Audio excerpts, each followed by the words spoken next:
या ठिकाणी शिक्षण सेवक कालावधी रद्द करण्यात यावा यासाठी माननीय शरदचंद्रजी पवार साहेबांची आम्ही भेट घेतलेली आहे। राज्यामध्ये जवळपास 15,000 शिक्षण सेवक लागलेले आहेत आणि अन्यायकारक आणि काळा कायदा असणारा शिक्षण सेवक फक्त महाराष्ट्रामध्ये लागू आहे, तो रद्द व्हावा अशी भावना सर्व शिक्षण सेवकामध्ये आहे। कारण 16,000मध्ये 500-600 किलोमीटरवरती येऊन त्याचं कुटुंब जागवणं हा शिक्षण सेवकांना खूप मोठी एक जोखीम आहे। तर ही सर्व शिक्षकांची मागणी आहे। त्यानंतर 24 तारखेला आमच्या पालकांचं सातारा जिल्हा कार्यालयाच्या बाहेर त्या ठिकाणी आंदोलनसुद्धा होणार आहे।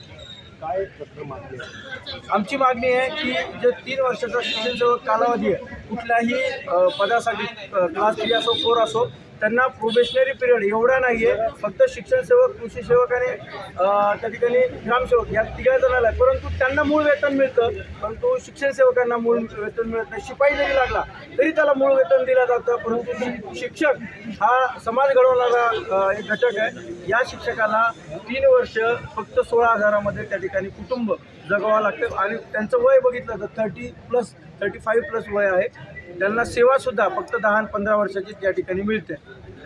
सुरक्षेची हमी सुद्धा दिवसापासूनची मागणी गेल्या 6 महिन्यापासून आम्ही ही मागणी वेगवेगळ्या माध्यमातून करतोय, आमदारांकडे करतोय, जिल्हा प्रशासन असेल त्यांच्या माध्यमातून करतोय।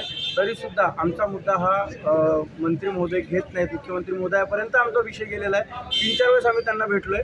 तर असं असताना सुद्धा ते अजून आमच्या मागणीला सकारात्मक मंत्रिमंडळाकडून कुठलाही प्रतिसाद आलेला नाही। आता तुम्ही काय करतो?